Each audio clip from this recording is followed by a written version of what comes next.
Well, good morning, everybody. How is everybody doing today? Good. I unhid for a second. I'll put this back up in a second, but I'd like to welcome you all here. My name is John Makovich. I'm the Dean of Continuing and Community Education here at the Community Learning Center. And it is a real honor to be able to have, this is one of our first on-campus events, after the pandemic, right? So much was online. So it's great to see this event come back in person. This is our annual reading festival. We do this every year. We continued to do this every year, even during the pandemic. But this is our first time. You're the first ones back in the room for the festival. So congratulations for that.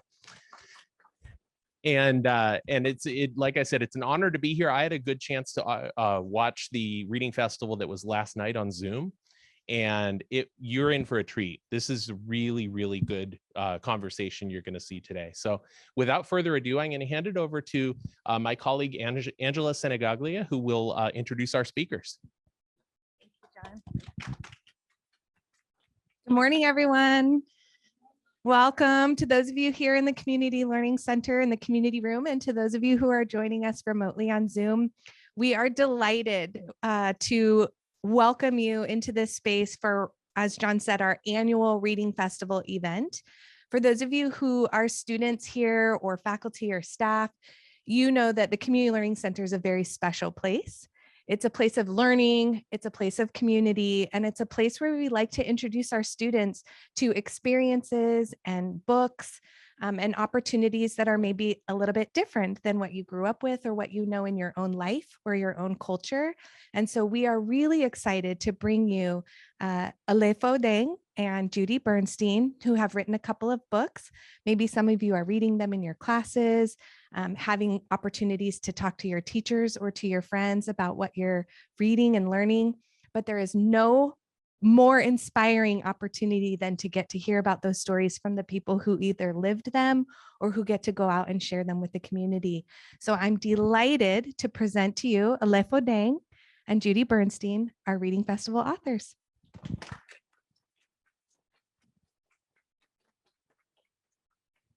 Thank you, Angela, and thank all of you getting here in the rain. We're really honored to have your presence.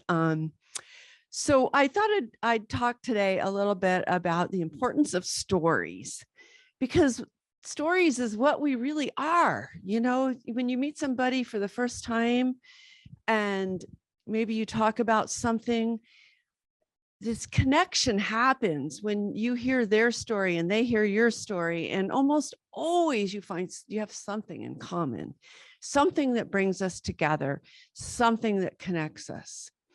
And books or movies or any sort of thing like that. I mean, today it's amazing because there's so many ways for people to get stories out there. I mean, things I don't even understand, podcasts and, all that stuff.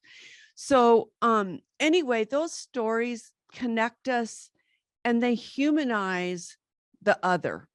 A lot of times, I mean, we all gravitate towards people that we feel like we have something in common with, right? But when we get to know the other, or we get to understand that's their life and what's happened in their life, it really makes a connection. It brings us together. And one by one, it brings the world together and can solve a lot of problems, I believe. So, books are one way of doing that. And if you think about it, and maybe I know a lot of people love to read fantasy, and anybody like time travel, time travel stories and all of that, right?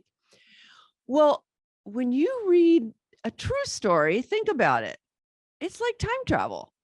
You're going back in time into somebody else's shoes because it's actually happened. You are going to a place you've never been, and you're getting into the brain of the person who had that experience. So people are, they're like, oh no, I just like fantasy. I don't like true stories. But true stories can be just as much of an adventure. And as many people say, truth can be stranger than fiction. And so in this case, I have to say, when I first read about the Lost Boys of Sudan, I was like, this is truth, more unbelievable than fiction. I can't believe that thousands, maybe 100,000 little boys, you know, walked 1,000 miles, and not that many survived, but you know, they made it to the camp, and now they've made it to America. So, you know, books and stories, and all of you have a story. In fact, some of you have shared with me an amazing story already, and I've met you in the last 2 days. And so, you know, I think telling a story has great value for the rest of the world, but it also, I think, has a lot of personal value for ourselves, you know, to share that, and it helps us all connect. So I think stories are very important. There were a couple of stories I read that were very transformational for me. Have you ever heard of Victor Villaseñor? He actually lives here, I think, in Oceanside. He wrote Rain of Gold, and that book came out in 1990. And it was the first, it's his memoir of his grandparents and his parents, of his parent family coming here and walking, and their whole journey to get here to America from Mexico. And all of a sudden, everybody I met from Mexico, I was like, whoa, what an amazing story. And there's so much there that I never understood and appreciated. So I think, you know, that these true stories can be very transformational for people. And I heard that there's maybe some people even in this crowd that are interested in sharing their story or writing about it. I'm always happy to talk to anybody that would like to do that. Before I introduce the main star, Alephonsion Deng, my co-author, who I was so lucky to meet in, where's my marked page? 1 second. I was so happy to meet in 2001. Like I said, I had read about him in the news, not him. I'd read about the Lost Boys. And then by coincidence, I was a student advisor at San Diego State. And I had a Sudanese student, and he said to me, would you like to show some Lost Boys around San Diego for a day? And I'm like, you mean those guys that survived that are here?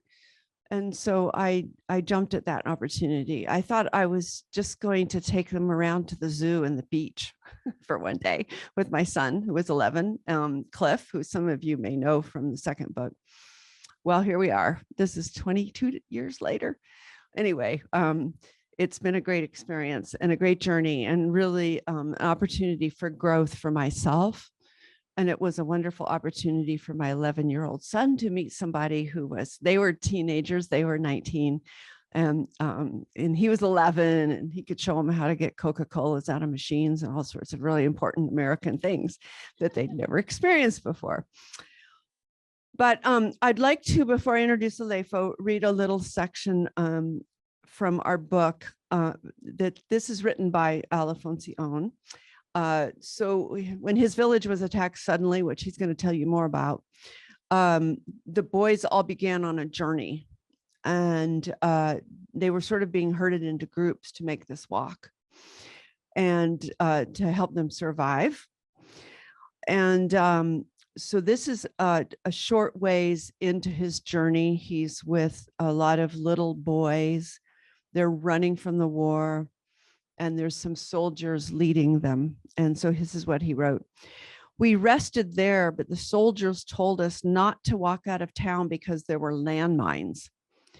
Joseph, that's his cousin, started to cook. A few minutes later, the soldiers announced, okay, boys, we're going. Once more, we didn't eat. We passed more towns, all ruined, wrecked buildings, wrecked cars. They looked like battlefields and smelled of human blood. Seeing destroyed towns changed our mood.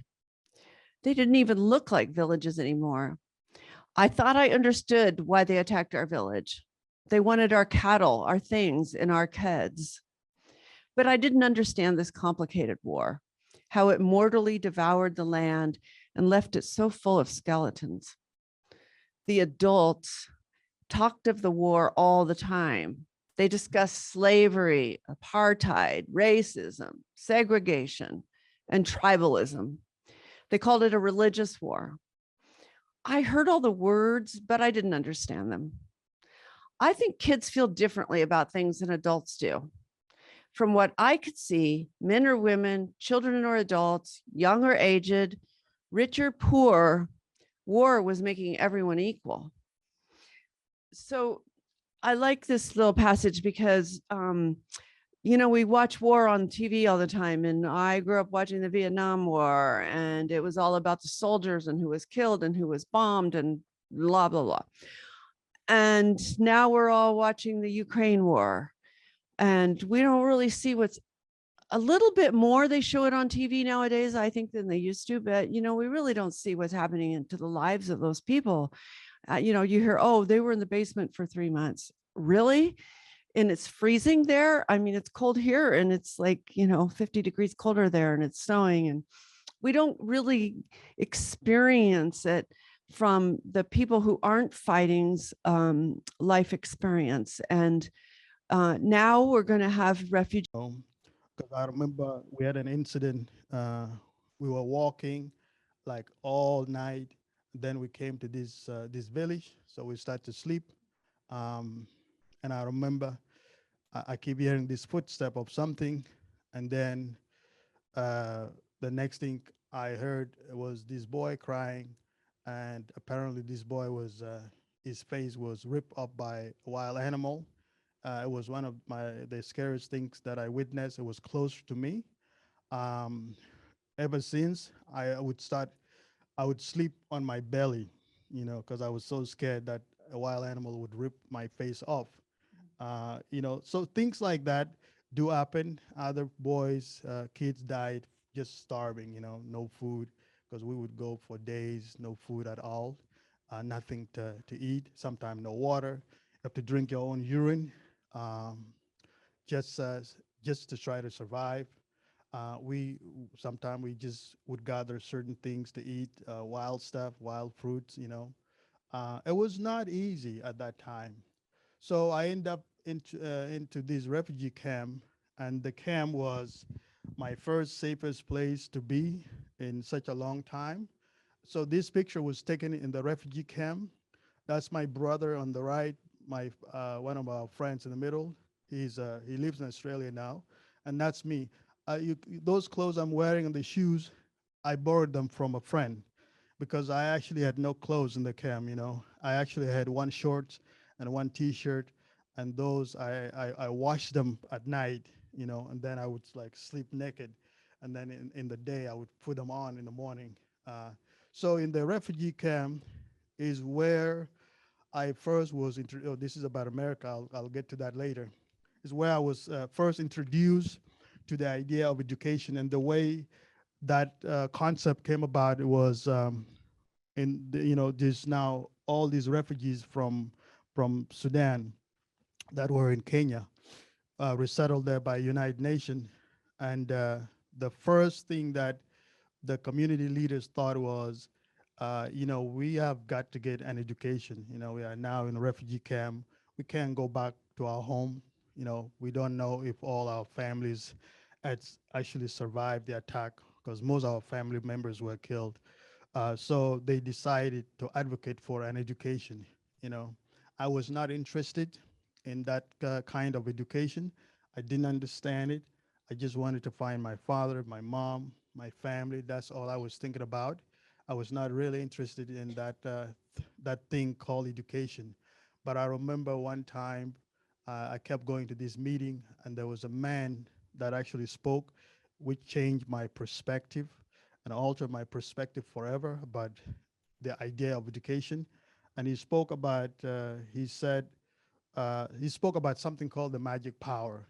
And he said the reason that our government was attacking our villages and destroying us and taking our lands, taking our women and children, and taking our cattle, all that belong to us, is because we didn't possess this thing called the magic power. And I got curious. He said the rest of the world understand a lot than we do. They understand the mysteries of the skies. the thing underneath the earth. But we are blind. We don't know a thing, you know. And then he looked at me. He said, "Young man," directly on my face. He said, "Go to school, you know, and go get the magic power, and then you will be able to find your family. If you want to avenge your family, that's the way you will avenge them." And I remember thinking to myself, so curious, what is this magic power, you know? The next day I went to register my name in school.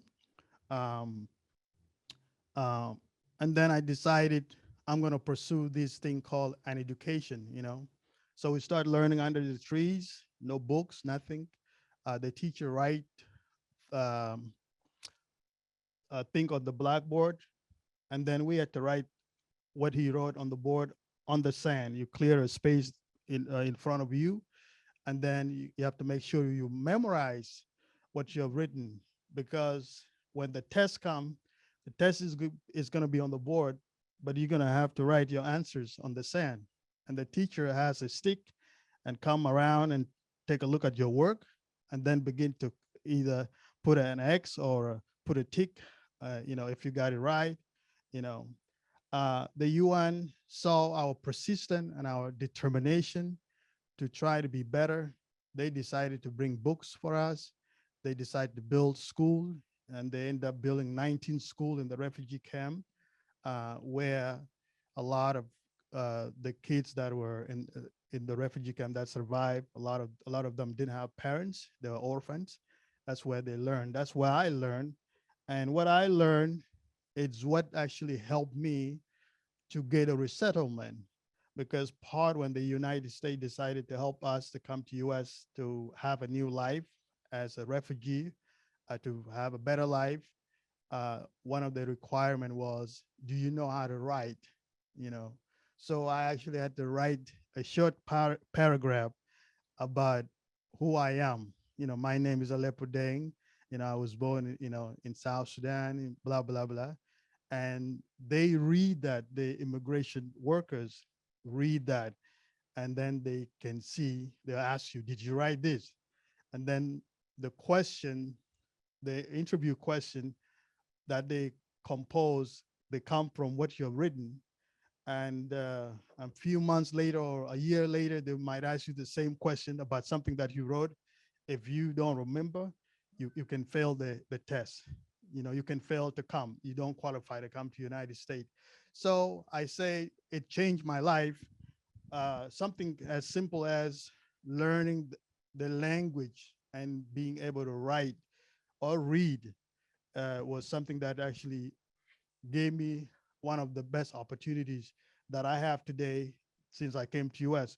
So when I got the opportunity to come to US, um, they did what they call culture orientation. Uh, they they taught us for 3 days what to expect in the United States. You know, they taught us, showed us videos, you know, how to flush a toilet, you know, how to get a job, apply for a job when you come to the United States. And I remember, I think I write about this, my experience when my name got posted on the board and I was coming to US with my brother. We were super excited. And I remember being on the plane, having flown for 8 hours from Nairobi, Kenya to Europe, and I didn't use the restroom. And I remember I got the courage, you know, I said, look, I'm Aleppo Deng. I'm the guy who actually will survive the Civil War. Nothing can scare me. But to be honest with you, I've never been on the plane before. I've never used a modern day flush toilet, you know. So I end up getting the courage, go to the bathroom on the plane, use the bathroom, remember everything that they taught us. But then I couldn't remember how to flush the toilet, you know. But it was one of those automatic toilets, right? So I was done using it and I got up, it flushed by itself, and that scared me. It made me forget how I first got into that little bathroom, airplane bathroom, you know. And for like 20 minutes, I was stuck in there because I was trying to figure out how to get out of that place, you know. And I thought, I said, oh God, maybe my life has just ended right here in this little bathroom. You know, I'll never make it to the United States of America. I'll never be able to live my dream because I'm stuck here. Because I was debating, I was trying to push. All I'm thinking I'm gonna have to push. But I said, if I push the wrong window and it opens in the wrong door, I'm gonna fall off the plane. And the story is gonna be told. Remember that guy called Aleppo Deng? He was with us in the camp, he survived, and on his way to the United States of America, he fell off the plane. You know, I didn't want that story, by the way. I said, no, no, no, no, I'm not, that's not happening to me. So I call myself, one of the things I remember whenever the government would bomb us in Sudan, the two things you do, either you lie down, you don't run, or you try to calm yourself down. You try to make sure you are as much calm as possible, under that kind of pressure. So I calmed myself down, In fact, I said, I'm going to have a good time in here, you know. So I decided to sit on the toilet seat. And so eventually I began to remember, oh, I went in, I locked it this way. So I did open the airplane bathroom, but it's one of those things you have to pull it so the door fall itself. But I kept pushing it, so I'm making this rattling noise, and I finally got out, right? But there was like a long line of people that were standing there waiting, and two of my friends from the camp were also standing in line, and they looked at me strange. They say, "What are you doing in there, bro? We were in there for so long." Well, I was embarrassed. I didn't want to tell them, look, I locked myself in there, you know. So I just walked past by them, and one of them made a joke. He said, "Oh, he was killing an elephant," you know. Anyway, that was my first experience. I get to New York, and then from New York, we spent a few hours. I had a different experience there. I don't want to get into it. I don't know how much time I have, but I ended up coming to San Diego, and this here is, I think this is Walmart, right? This is first time going to Walmart. This is my brother. This is Judy's son, Cliff, and that's me over there.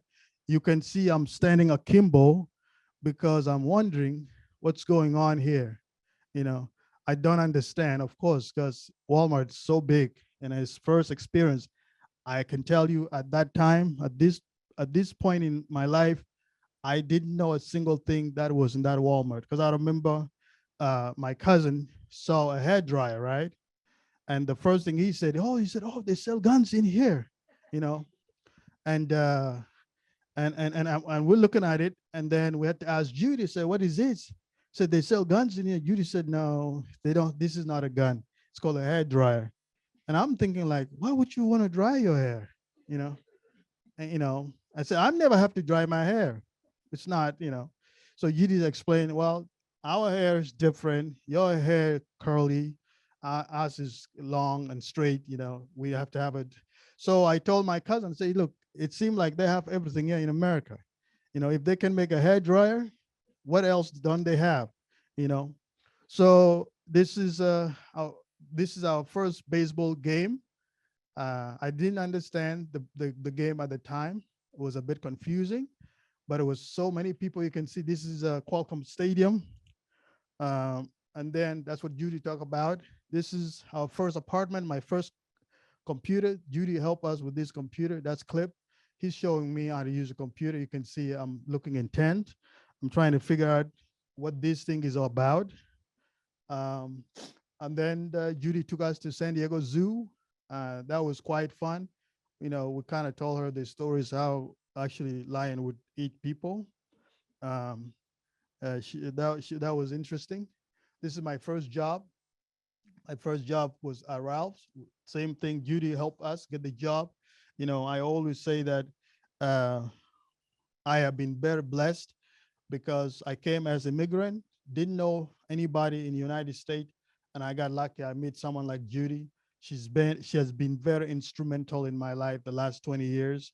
I wouldn't I wouldn't have the life I have today if it wasn't for Judy, because I learned so much from her.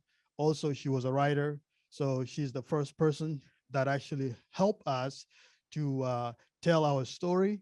I'm not a writer; I'm a storyteller. Uh, but I learned from her. A lot of stuff I know today about this country, I learned a lot from Judy. And now I'm the story, right? but the story doesn't come out from me and then go in the book. Someone has to help you, or you have to do it yourself.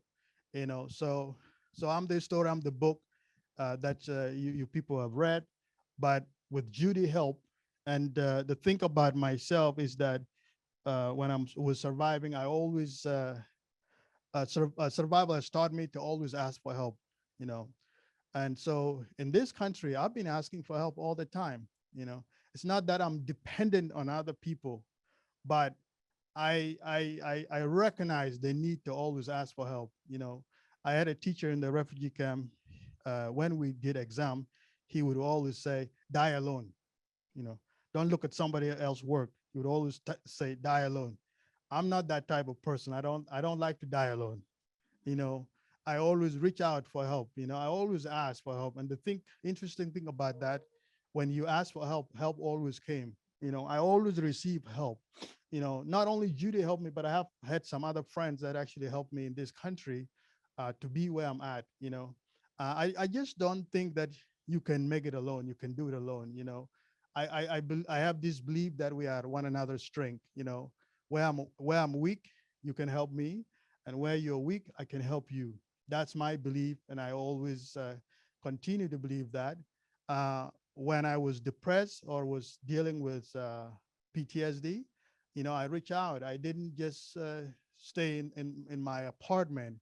You know, I reach out. I asked for help. I said, I'm going through this. Who can help me? How can I get help?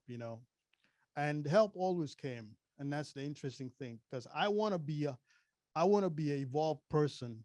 I don't want to remain the same. I want whatever experience that happened to me, I want that experience to transform my life, to make me a better person, you know, to be on that next level of my life. So I always believe that. So at this job, when I got this job, Judy helped us get this job.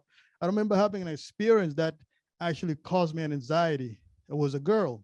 I'm 19 years old. I'm a bag boy. I work here, and they gave us orientation, and they said you have to always smile when you see a customer. You have to always be courteous, be nice. And I come from Africa. You have to give me a reason to smile.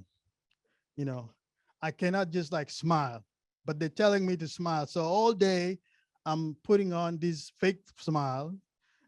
I always say, "Welcome to Ralph's." Thank you for coming. And then I say, "Paper plastic." And then, "Thank you, bye." And the customer, some customers gave me a compliment. They said, "Oh yeah, you have a pretty smile." And I had this incident where this young woman comes in, and then I have my badge right here, and it says my name, Alephonsion.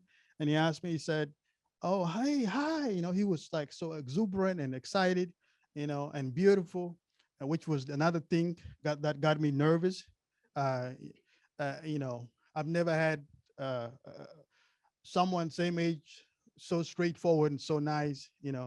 So I told her, "My name is Alephonsion." She said, "Oh, that's nice. Is it French?" I said, "No, but it's my name." you know. So she said, "Do you mind if I call you Al?" I said, "Sure, you can call me anything." You know. And she said, "Where are you from?" I said, "I'm from Africa." She said, "Where exactly?" I said, "I'm from Sudan." So she asked me, "Is it hot over there?" I said, "Yeah, sometime." You know. She said, "That's so cool. I want to go to Africa." That's what she said. One day. Anyway, I I got a little nervous, and I wanted to change the topic. So I looked at her and I said, "Paper plastics." You know. She said, "I don't care." You know. So I put her items in the plastic bag and I hand them to her, and then when she was leaving, she just kind of looked at me, smiled. She said, "I like you, Al. I think you are hot." You know. And so I said, "I'm hot." She said, "Mm-hmm." So I asked Linda. Linda was my cashier. I said, "Linda, am I hot?" And Linda said, "Yes, you're hot, Al." So I went like this, you know, and then I stopped working and I ran to the bathroom, you know, and then I wash my armpits, and and then I go home. I tell my brother, I think Americans are rude. So my brother was like, what's the story today? So I'm telling my brother about this young lady called me hot. He just kind of looked at me like, is that true? I said, yeah. So I'm going to tell Judy about this. So couldn't wait. Next day, I called Judy and I'm explaining this thing to Judy, and Judy is going like, she started laughing. I said, Judy, it's not funny. you know.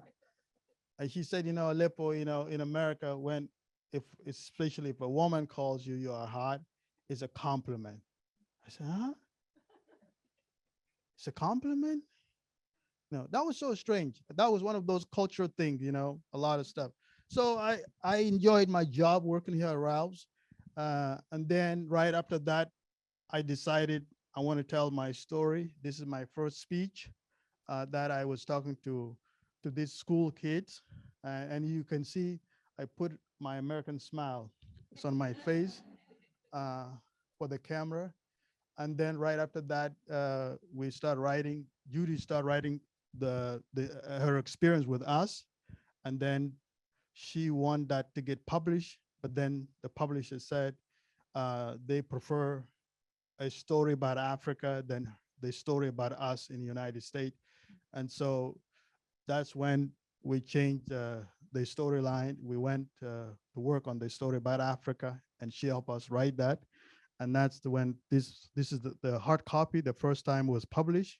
So we got together. We took a professional picture with the book. This is our first United States achievement, personal achievement. This one is 12 years later. I decided to work with Judy again because she's a writer. She's such an incredible writer. So I said, Judy, I want to write about America. Can you help me? And so she said, sure. So we collaborate on the second book, and that Disturbing the Nest. Actually, this one right now, we are working on a screenplay. We want to make it into a movie. And the script just got completed, and Judy can tell you a little bit about that. She's the co-writer of the screenplay. It's a beautiful script, by the way. We did a table read last month. Incredible. It's going to be, I actually tell the director, if this movie is ever made, it's going to be like an Academy Award, thing. That made him happy. I hope so. So far, uh, from surviving the Civil War from Africa, getting the opportunity to come to the United States, still alive, walking today, still breathing. A lot of people ask me, Aleppo, how did you survive? And the answer that I always give is that I say that survival has nothing to do with what is going on in your life, but it has to do with you telling yourself your inner story, because when you do that, you will be able to create a new opportunity for yourself. And when you create a new opportunity for yourself, that opportunity that you create for yourself also, it help other people. If I didn't share my story, I wouldn't be able to help my family today, even though I do have a day job, given the fact in California, everything right now, the inflation, everything is super expensive.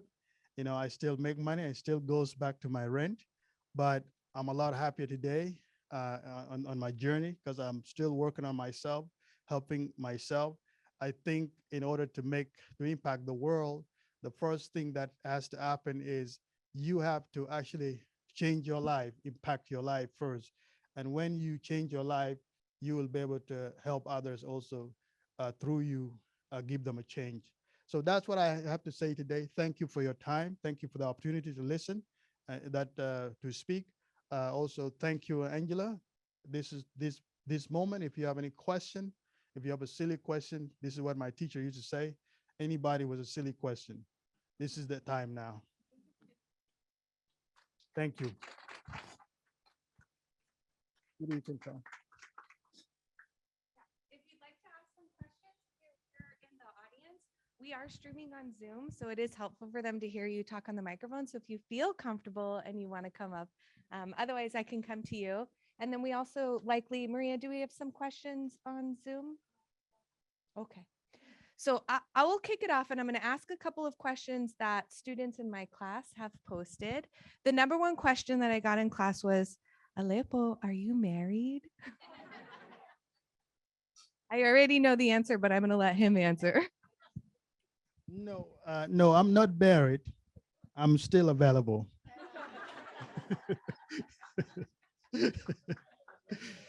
Yeah, I'm still in the market. You know, maybe after the movie's made and I have millions of dollars, I will have something to entice a woman. You know. Yeah, yeah. Probably just one. Yeah, I don't want too much headache. You know. Yes. So for those of you who are reading the books, Aleppo kind of spoke about it, but the first book is very much about his experience as a young man. And so you will hear the many amazing and often very tragic things that they experienced while they were in the Sudan. The second book is about their American life. And so it's written from two different points of view. So Aleppo tells us stories about his first time going to Walmart. And then we get to hear Judy's perspective as an American. So you heard he had a blow dryer and they didn't know what it was. Or there's a really funny story. I'm not going to tell it to you, but they see Slim Fast diet shakes in the store. And if you have to explain to somebody what those are and they're not from America, it's a little confusing. So there are many funny stories there. But a lot of people have asked, what was your biggest experience that you had that was the most impactful to you here in the United States? So his whole story is all different things that he experienced, but maybe we'll ask him, what was one of the biggest moments in America that you had that really showed you that your life was changing? That's definitely a hard question because there's probably a few things that comes into my mind. Uh, in terms of success, I would say sharing my story that really gave me a platform, something that I would never have. I'm an introvert. I'm kind of shy.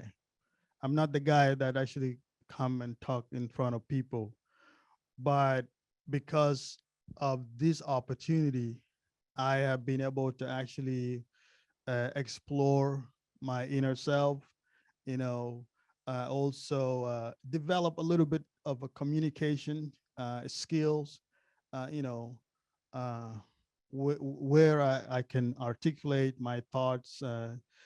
There's three important things uh, that I believe as a person, that is, you know, the way you communicate your thoughts, and the way you write down, like when you go into schools, the first thing you want to learn is how to write.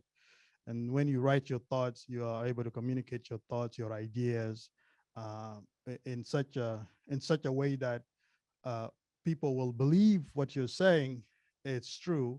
You come from that place of solidness when you want to communicate your thoughts. So this is the first thing that has impacted my life uh, in a positive way. The other thing is the second thing is really just being given the opportunity to just learn. There's so much to learn. And I find myself, I get buried in books, and I like what Judy Bernstein said about stories like a time travel. I like that. In my mind, I almost lived in my mind, a lot more than out here. And it's not to say I don't function, in the real world. I do, but it's almost like I'm two person. There's another personality that is inward and is understand things from another perspective, and then also there's this other personality that is in the world right here. I'm not saying I'm schizophrenic. No, that's not what I'm saying. I'm saying that books does that for me. They take me to a world of imagination. They allow me to explore who I am in a much deeper level. So I would say that, I'm not going to talk about material. Material is something that comes and go. I'm thinking about something of value, of essence, the moral compass of a human being, of a person, what you're made of, you know. So yeah. We have a question on Zoom. They want to know more about your movie. Are wondering if the screenplay is more about your journey as a child or if it will be a little bit of both. Judy, you want to talk about that?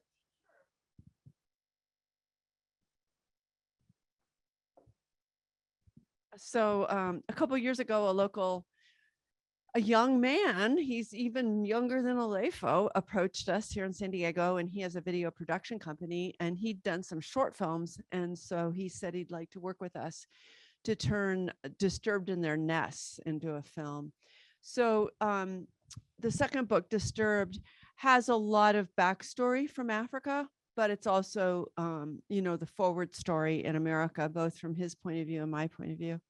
So the screenplay does have some scenes from Africa, but it's a lot to do. The story arc, you might say, has to do with him and I trying to understand each other, and it covers his first year in America with some flashbacks of the past. So I hope that kind of answered it. It's a grassroots effort. We're writing the screenplay ourselves, and so it's been a fun experience. Yes. Did you have a question? Oh, no. There is another question. Sure. Everyone wants to know about Benson and Cliff, and then also if you've been back to the Sudan. Okay, I'll tell you about Cliff. Cliff is 35 now.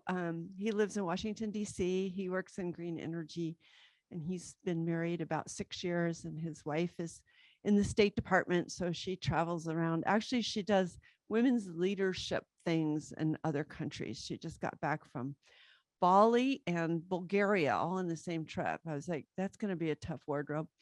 But anyway, yeah, he lives in Washington, D.C. What's that? They don't have any kids yet. No.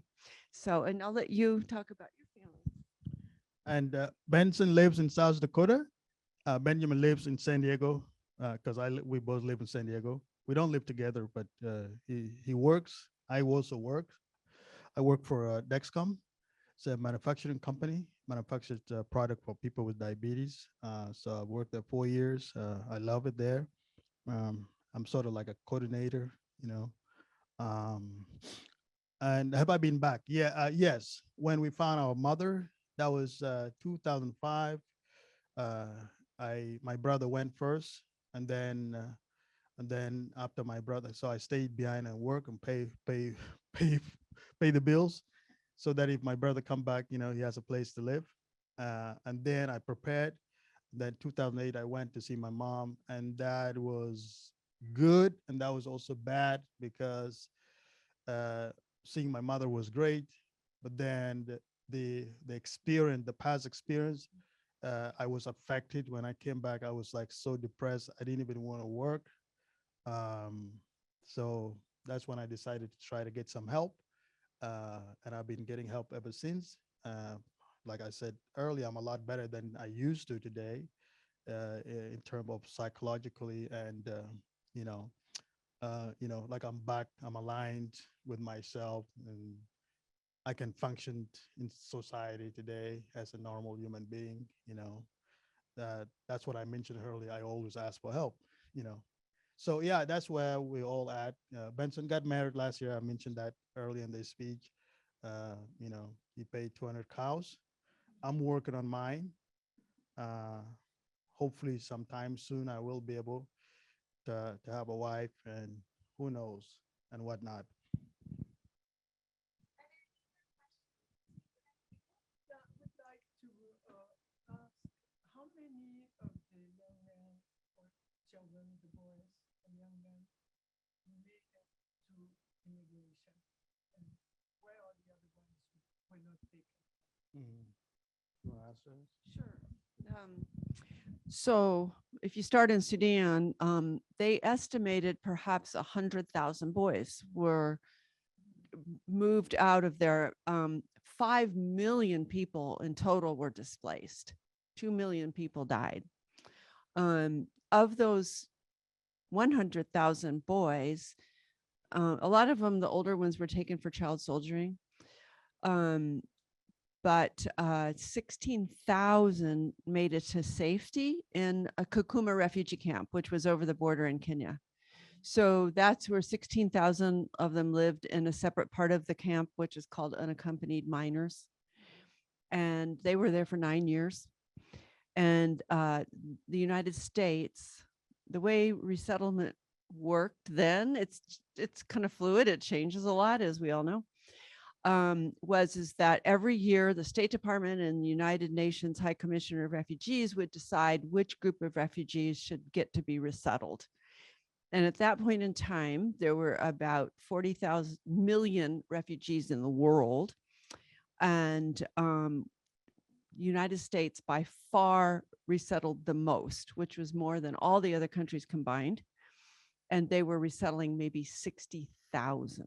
So you can see that you had like 1 in 1,000 chance as a refugee of coming and finding a safe place in someplace else. And they picked groups that couldn't go home again and had been there a long time.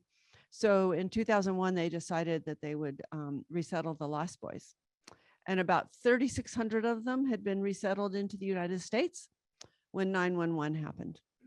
And 9/11 shut down the whole refugee resettlement program for 2 years. And so when they brought it back up again, they didn't go back to finish what they had done. So those boys have never come. Maybe you could show that one. How much time do we have?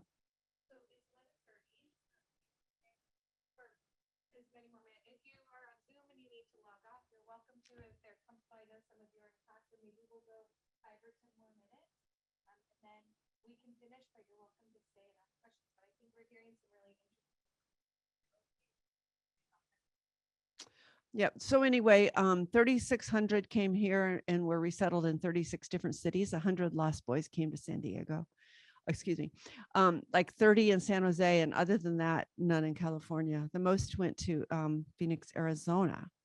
So what happened to the boys left back in Kakuma? Well, Alepho can share some interesting stories about that because he's in communication with some of them. 100 came originally, 100 Lost Boys. And then about maybe 2,000 later, Sudanese from Khartoum and stuff, which were adults and families. So that's refugee resettlement. Judy understand that better because she volunteered for IRC. That's the International Rescue Committee.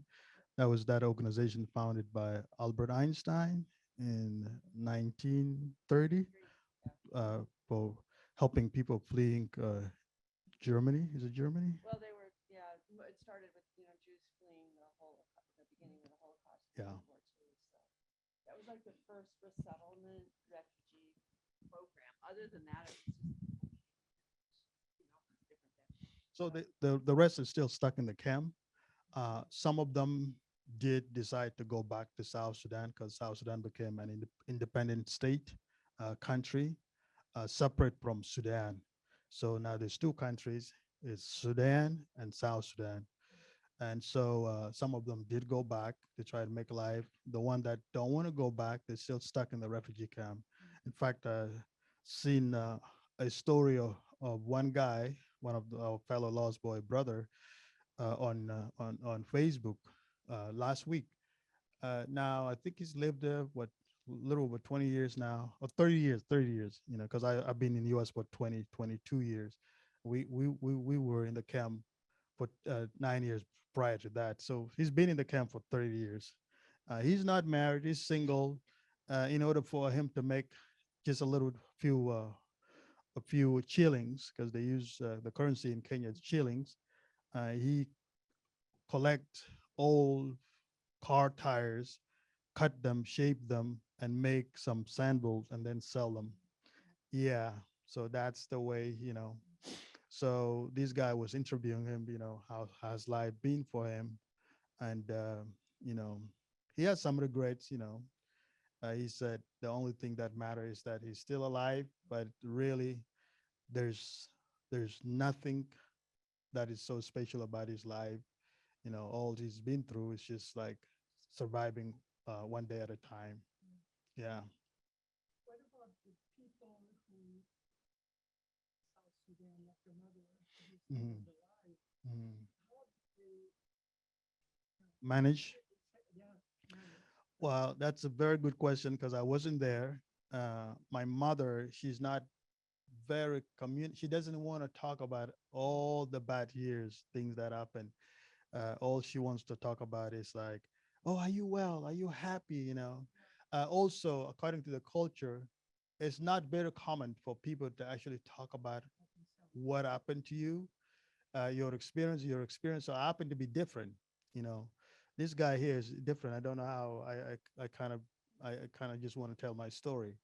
Um, but a lot of people there, and because I was the one of the first people to actually write about this experience, it actually has inspired a lot of them now. They're actually writing their stories too. You know, yeah, yeah, which is interesting. Yeah, yeah. I mean, yeah, healing start from when you begin to try to understand, what exactly you went through. Yeah. Yes. Yes, Maria. Huh?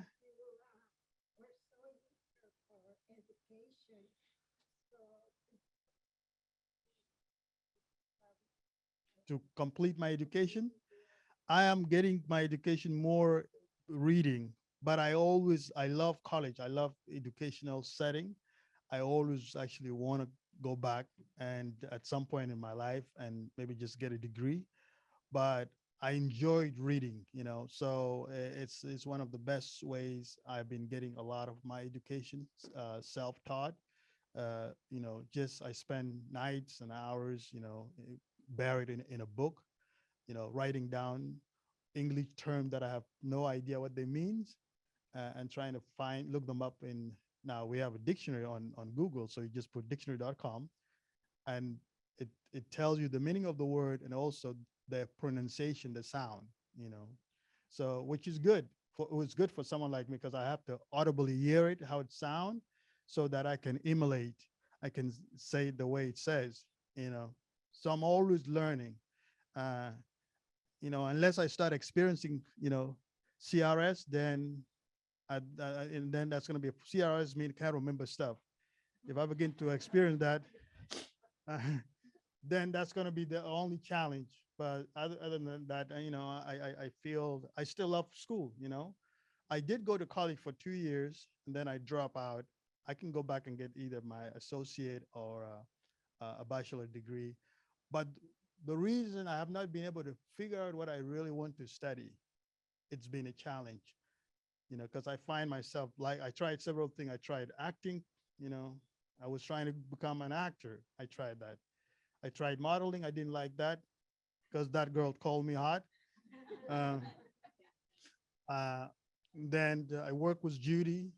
So that gave me, a title author, even though I don't consider myself. Um, what else did I try? Uh, Music. I tried music. I realized I can't dance. I can't sing. Can play a little bit of instrument, but I didn't pursue it with a passion. So that's a struggle, like trying to discover what I want to do, because there's so many things in the world, and I don't want to just like do something for the sake of doing it and not enjoy it. Yes. I actually took journalism classes in college, but then I was, I did. That was the first classes I took, journalist classes in City College. And then I realized you don't make very much money as a journalist, you know. So I was like, oh, forget about it. And then I was reading about all these journalists that get killed for telling the truth, you know. So that was like a turn off. Yeah. So I want to bring it to a close today out of respect for everybody's time, but I think that you seem as delighted as I am to have met these amazing human beings. Aleppo shared yesterday that his father was a storyteller. That was their mechanism for education, how they learned, being good listeners, sharing their stories. And so he's a storyteller, right? And I think what we've learned from him today is his story is not over. His journey, has so many things he can do in the future. He just has to tell himself a story and then go live that story, right? He also shared with us his love for reading. When Aleppo wants to learn something new or understand someone he doesn't understand, he reads and he finds himself going on journeys with other people. And he really loves to read. And he shared with me that's how he practices his English and improves his vocabulary. And so we're really lucky that we have someone here visiting our campus, sharing his experience. Maybe you have many things in common with him. So for those of you that are here in person, I invite you to stay a little bit. If you have your book, I'm sure they would be happy to sign it. If you just want to say thank you and share with them how inspired you are by them, we welcome that also. I also just wanted to share with you, as a part of preparing for the Reading Festival, we do have many activities that you can engage in as a student. So if you ask your teachers, there are some links to Jamboard activities and Kahoot, and an activity we call the Reading Passport. And it's a series of things that you read and answer. And if you complete this, your name will be put in a raffle for an autographed book. So if you don't have one today, or you're joining us on Zoom and you don't own one and you want a chance to receive as a gift or as a prize for participation, we'll make sure that you get the link for that. And there were a lot of really good questions. It's a lot. You may have never even heard of the Sudan before you came today. So we have resources through our library and other places where you can learn more about his experience, about what happened, about his journey. And certainly we invite you to read their books. So thank you, everybody, for coming to our reading festival. We appreciate it, and we'll see you next year. Thanks, everyone.